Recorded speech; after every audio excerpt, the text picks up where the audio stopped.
দেখলে বড় হিংস্র হয়, যেই বাঘ মানুষ দেখলে পরে খাওয়ার জন্য লাফিয়ে উঠে, এই বাঘও তো আল্লাহর ওয়ালিদেরকে দেখলে মাথা নত করে দেয়। বাদশাহ আকবর একটা ধর্ম কায়েম করেছিল, ধর্মের নাম ছিল আকবরের দ্বীন এলাহি।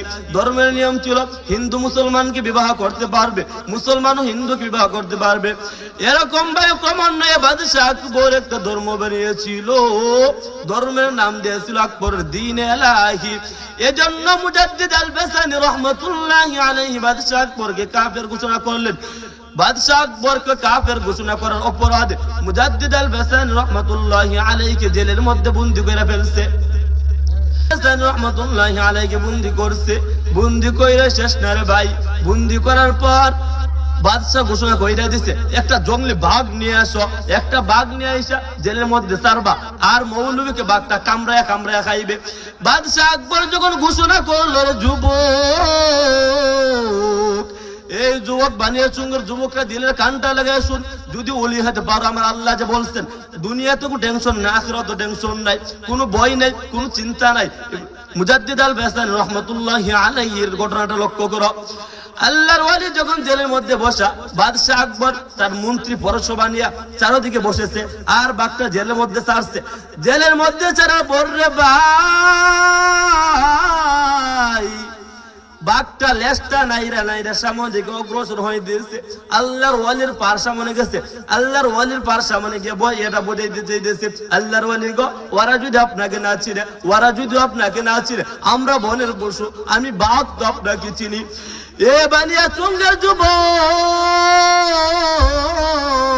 যেই বাঘ মানুষ দেখলে বড় হিংস্র হয়, যেই বাঘ মানুষ দেখলে পরে লাফিয়ে খাওয়ার জন্য উঠে, এই বাঘ আল্লাহর ওয়ালির সামনে মাথাটা নত কইরা দিছে।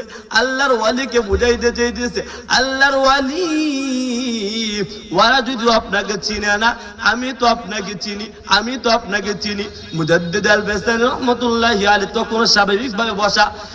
এ বানিয়া চুঙ্গের যুবকরা, যদি ঘটনা বুঝতে থাকো তাহলে আমাকে বলো, যে এই বাঘ মানুষ দেখতে পারে খাওয়ার জন্য লাফিয়ে উঠে, দৌড়ে মানুষ কিভাবে খাইতে পারবে? এই বাঘ তো আল্লাহর ওয়ালির সামনে গিয়ে মাথাটা নত কইরা দিচ্ছে, মাথার নিচ দিয়ে লেজটা নাই বুঝাই দিচ্ছে। বাঘ আল্লাহর ওয়ালিকে চিনছে, মানুষ আল্লাহকে না চিনলো। এজন্য বলি রে যুবক, যদি ওলি হতে চাও, দুই কাম করতে পারো, তুমি ওলি হতে পারবা। যদি ওলি হতে পারো, দুনিয়ার মানুষ যেমন ভাবে তোমাকে চিনবে, পশু পাখি তোমাকে চিনবে, আল্লাহ পাক তোমাকে চিনবে। মুজাদ্দিদ আল বাসানি রাহমাতুল্লাহি আলাইহি একদিকে যেমন ভাবে দারুল উলুমের মধ্যে পড়ান, অন্যদিকে কুল্লি কাজ করেন। রাত্রিবেলা মাথার মধ্যে পূজা নিয়ে মানুষের বাড়ির মধ্যে পৌঁছে দিয়ে আসেন। দেওবন্দ মাদ্রাসার মধ্যে কোন ছাত্র আসবে, তাকে তার পূজাটা মাথার মধ্যে নিয়ে আইসা মাদ্রাসার মধ্যে নিয়ে পৌঁছে দিতেন।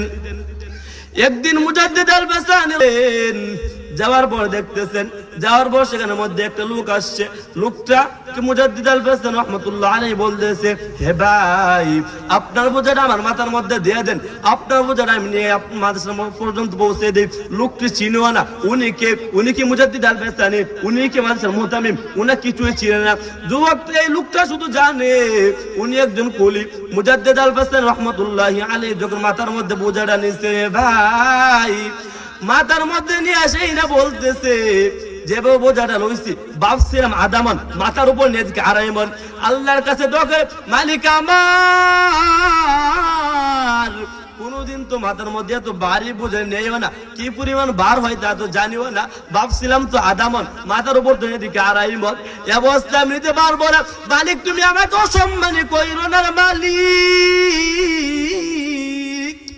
এ লোকের সামনে তুমি আমার অপদস্থ কইরো না রে মালিক। মুজাদ্দিদ আল বাসানি রাহমাতুল্লাহি আলাইহি যখন বলছেন, এই লোকটা বলে মুজাদ্দিদ আল বাসানি রাহমাতুল্লাহি আলাইহির মাথার উপর বস্তা ছিল। এই লোকটা ভাবতেছে মুজাদ্দিদ, এই লোকের মনে গার ভেঙে যাবে, গার ভেঙে মনে জমিনে বেহুশ হয়ে পড়ে যাইবে। যখন লোকটি ভাবতেছে, একটু পরে দেখে মুজাদ্দিদ আল বাসানি রাহমাতুল্লাহি আলাইহির মাথার উপর বস্তা নাই, বস্তার অর্ধ হাত উপরে উঠে গেছে। লোকটা তো এত ভারী এক বস্তা কিভাবে লোকটা নিতেছে। যখন চাইছে লোকটা আবার আল্লাহর ওয়ালির দিকে, আল্লাহর উপর মাথার উপর থেকে অর্ধ হাত উপর বস্তাটা উঠে গেছে। যারা ওলি হতে পারো, যদি যুবক যারা ওলি হয়েছে, তোমরা ওলি হতে পারো। যেমন বনের পশু তাদেরকে চিনেছে, আল্লাহ তাদেরকে চিনেছে, দুনিয়ার মানুষ তাদেরকে চিনেছে। এক